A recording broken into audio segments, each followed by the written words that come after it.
conquer them. Now, these same people who conquered them, now we are around the time of something like 1250 BC at this time, okay? When this ends, maybe earlier, a little bit earlier than that. So, you know, maybe 1350. Let's say 1300 approximately, okay? Now, this causes the end of Minoan civilization.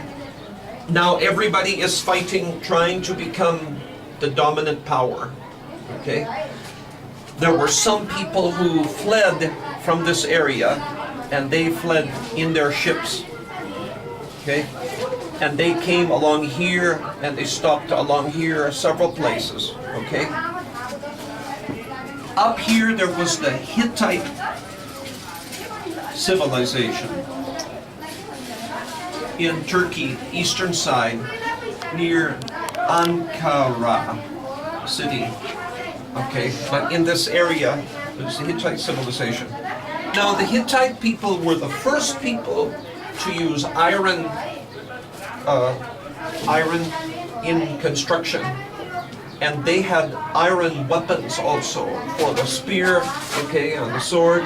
They had iron sword, iron spear, and on their chariot, you know, 2 wheels, and the horses are pulling it, and they could put iron plate, iron sheet on the side of the, and that means when you shoot the arrow, it makes no danger.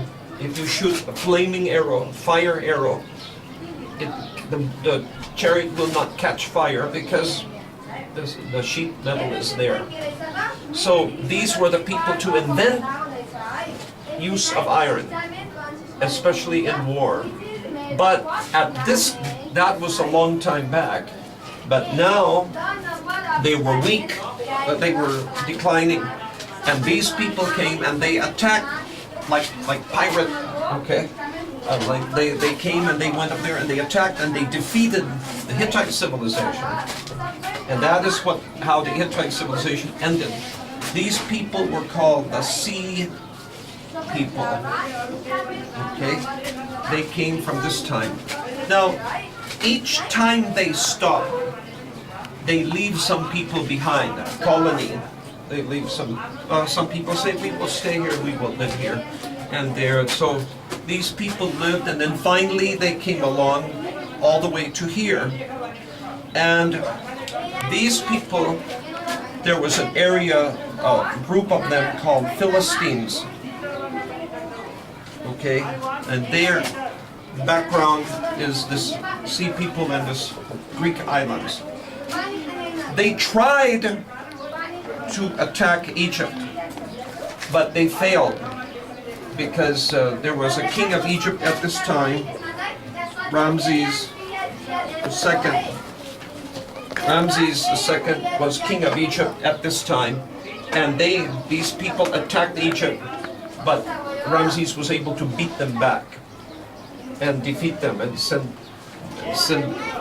them back. So they went back there, and that's where they stayed.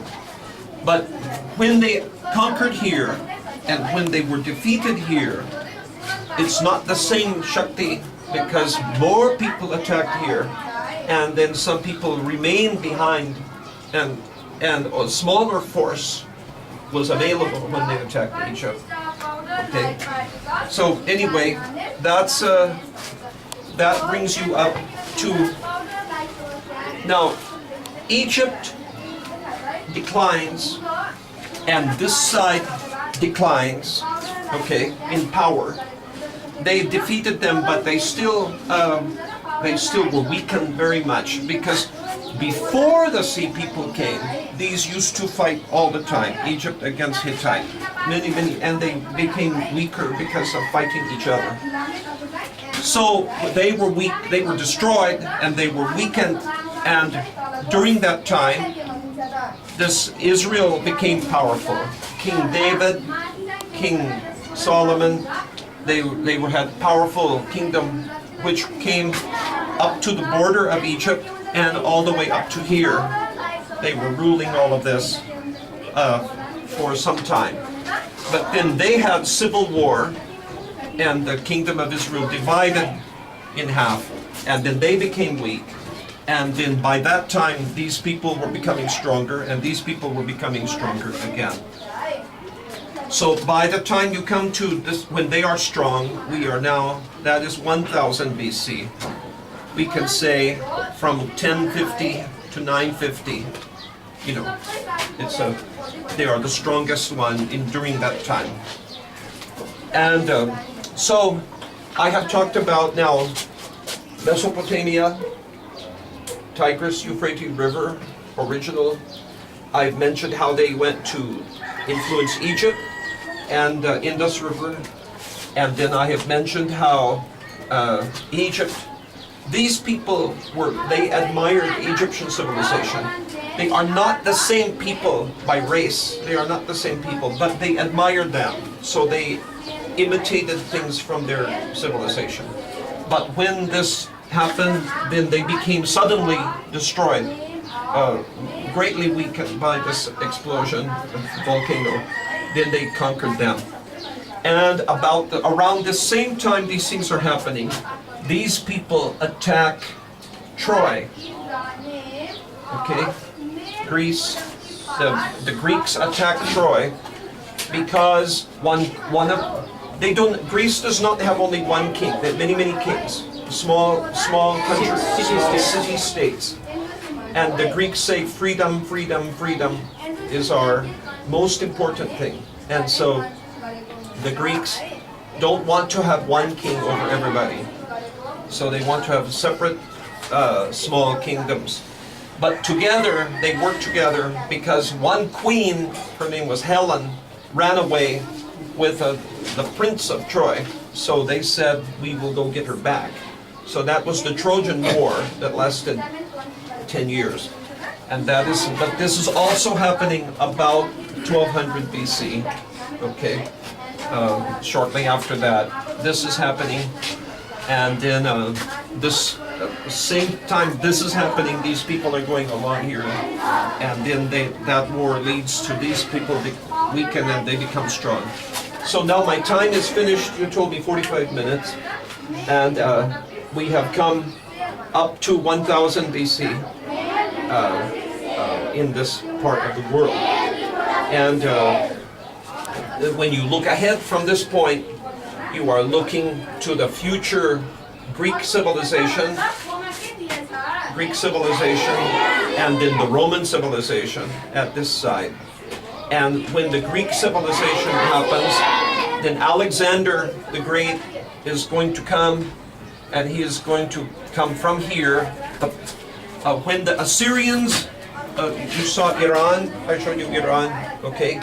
The Persian Empire became very strong, and Persia ruled from the Indus River side all the way up to here, okay? But then they tried to defeat Greece, and Greece was able to beat them back. And Greece was so proud. These are the rulers of everything, but we beat them. So then King Philip, who was the father of Alexander, he made a plan he said, first I will conquer all of Greece and make one united kingdom. Then I will attack Persia. And Philip succeeded here, but then he was killed at a party. And then his son, Alexander, took up his father's plan, and he conquered all of this Persian Empire, also Egypt, all the way through Babylon, all the way through the Persian Empire, and right up to the Indus River. Okay, the same Persian Empire he conquered. By that time, you are now at 300 BC, by that point. And that is beginning to... and then when Alexander dies, he rules his kingdom a short time, like maybe his total career is a short career. And by the time he rules, he comes back to Babylon, then he dies. Some people say he drank himself to death, some people say he got hepatitis, some people think he was poisoned, but anyway, he dies very young. He's 33 years old and he's dead. his kingdom is divided into four parts. One king gets this, one king gets Egypt, one king gets this side, this area, and one king gets the other part. And then they divide the kingdom up into these four parts. But this kingdom and this kingdom fight all the time. And they fight with each other until finally the Romans, who are becoming stronger and stronger and stronger, first they defeat them, then they defeat these two, and the Romans have suddenly become the biggest power. And now you're at the Roman Empire time. And the Romans do not go all the way to the Indus River. They only go up to this area, and that's where they stop. And this Tigris-Euphrates River area is now ruled by people who are called Parthians. Okay, they are the ones who rule that side, and up to the border of India. Okay, finished. Thank you. Thank you. Okay. My time is gone, so I will stop.